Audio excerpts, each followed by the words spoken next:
Tungsten சுரங்க பிரச்சனை சுமூகமாக தீர்க்கப்பட்டதை அந்த மகிழ்ச்சியை மக்களுடன் கொண்டாடுவதற்காக மத்திய சுரங்கத்துறை இணையமைச்சர் மத்திய சுரங்கத்துறை அமைச்சர் கிஷன் ரெட்டி அவர்கள் மதுரைக்கு வராரு. மேலூர் பக்கம் இருக்கக்கூடிய வல்லாளப்பட்டி, அரிட்டாப்பட்டி கிராமங்களுக்கு அவர் செல்கிறார். அவருடன் இந்த பிரச்சனையில முனைப்பு காட்டி இதை முழுமையாக இருந்து தீர்த்து வைத்திருக்கிற எங்கள் மாநில தலைவர் அண்ணாமலை அவர்களும் வர்றார். நாங்கெல்லாம் கூட போறோம். இப்போ இந்த டங்ஸ்டன் பிரச்சனை தீர்ந்ததுக்கு காரணம் என்ன அப்படின்னு தெரிஞ்சுக்கிறதுக்கு முன்னால நான் ஒரு ஆங்கில பழமொழியை நினைவூட்ட விரும்புறேன். Success has 1000 fathers, failure has none அப்படின்னு ஒரு பழமொழி சொல்லுவாங்க. வெற்றிக்கு 1000 அப்பா வந்துருவாங்க, தோல்விக்கு ஒரு அப்பா கூட கிடைக்க மாட்டாரு. அது தோல்வியை ஓன் பண்றது. அது மாதிரி இந்த பிரச்சனை வெற்றி அடைந்ததுனால இது எங்களாலதான் நடந்ததுன்னு ஸ்டாலின் சொல்றாரு, எங்களாதான் நடந்ததுன்னு எடப்பாடி சொல்றாரு, எங்களதான் நடந்தது வேற கட்சிகள். இதுல பாரதிய ஜனதா கட்சியை பொறுத்தவரை இது பிஜேபிக்கு கிடைத்த வெற்றி என்று நாங்கள் சொல்லவில்லை. இது அந்த பகுதி மக்களின் வெற்றி என்றுதான் நாங்கள் சொல்றோம். இது பாரதிய ஜனதாவின் வெற்றி. பாரதிய ஜனதானா மக்கள்னு அர்த்தம். கட்சி எங்க இருந்து வந்தது? அந்த ஊர் மக்களுக்கு அந்த சுரங்கம் இங்க அமைக்கப்பட்டால் என்னெல்லாம் அபாயம் உருவாகும் என்பதை பற்றிய தெளிவான புரிதல் இருந்தது. தமிழ்நாடு அரசாங்கத்துக்கே அந்த புரிதல் இல்லைங்க. அங்க எத்தனை கோவில்கள் இருக்கு, எத்தனை கல்வெட்டுகள் இருக்கு, எத்தனை 1000 ஏக்கர் நிலத்துல பயோஸ்பியர் பாதிக்கும், இதை பத்தி எந்த குறிப்பும் எந்த விதமான தகவல்களையும் மத்திய அரசுக்கு மாநில அரசாங்கம் சொல்லவில்லை.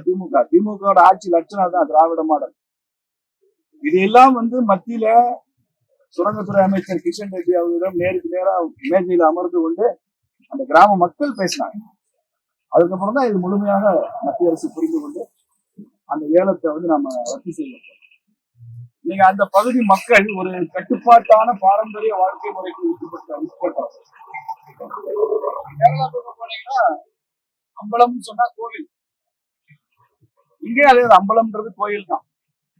மதுரையில இருக்கக்கூடிய சொக்கநாதரே வெள்ளி அம்பலம் தான் இல்லைங்களா? பொன்னம்பலம், வெள்ளி அம்பலம் தான் சொல்றோம். அது மாதிரி அம்பலம்னா கோவில். அந்த கோவில்களை கொண்டாடுகிற, கோவில்களை வைத்துக் கொண்டு வாழ்க்கை முறை நடத்துகிற அந்த அந்த கட்டமைப்புக்கு பேர் அம்பலகாரர் முறைன்னு பேர். அந்த அம்பலகாரர்கள் ஊருக்கு ஒரு பெரிய அம்பலகாரர் இருப்பாங்க. அவங்க எல்லாம் சேர்ந்து ஒரு கட்டமைப்பு வச்சுக்குவாங்க. அதுல நாடு, வெள்ளலூர் நாடு, சிறுகுடி நாடு எல்லாம் நாடு கான்செப்ட் இருக்கும். இது பாரம்பரியமான கட்டமைப்பு. அந்த கட்டமைப்புக்குள்ள இதெல்லாம் ஒரு விஏஓ, தாசில்தாரோ இவங்கெல்லாம் தீர்த்து விட முடியாது. ஆர்டிஓக்கு என்னன்னு புரியாது. அதனால அந்த கட்டமைப்பு, கிராம கட்டமைப்பு படி வாழ்ந்து வருகிற பாரம்பரியமாக இருக்கிறவங்க அந்த கட்டமைப்புக்குள்ளேயேதான் அவங்களுடைய எதிர்ப்பையும் தெரிவிச்சாங்க.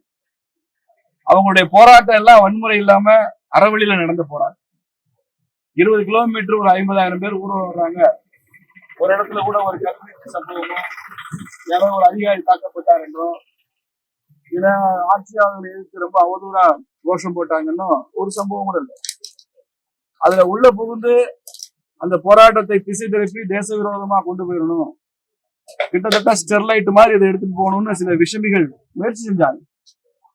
அந்த விஷமிகள் செய்த முயற்சி எல்லாம் கூட காவல்துறைக்கு புரிஞ்சதோ இல்லையோ, இந்த கிராம மக்களுக்கு அது புரிந்து அவர்கள் எல்லாம் தவிர்த்து விட்டார். அப்படி ஒரு நல்ல முறையில நடந்திருக்கு. மத்திய அரசுக்கு தங்கள் உணர்வுகளையும் இதுல இருக்கக்கூடிய விஷயங்களையும் சொல்ல முடிஞ்சிருக்கு அவங்களால. மத்திய அரசாங்கத்தை, குறிப்பா நரேந்திர மோடி அவர்களுடைய ஆட்சியை பாராட்டணும். எங்கேயோ கிராமத்துல, இந்தியாவின் தென்கோடியில இருக்கக்கூடிய சில கிராமத்து விவசாயிகள், ஊர் தலைவர்கள் ஒரு 2500 கிலோமீட்டர் தள்ளி போய், டெல்லின்றது அதிகார மையம், அந்த அதிகார மையத்துல ஒரு கேபினெட் அமைச்சரை சந்தித்து நேருக்கு நேரா உரையாடி ஒரு விஷயத்த சொல்ல முடியும். சாதாரண மக்களுக்கும் இந்த அதிகார கோட்டையின் கதவுகள் திறந்தே இருக்கும் அப்படின்ற ஆட்சி நடக்கிறது நரேந்திர மோடி.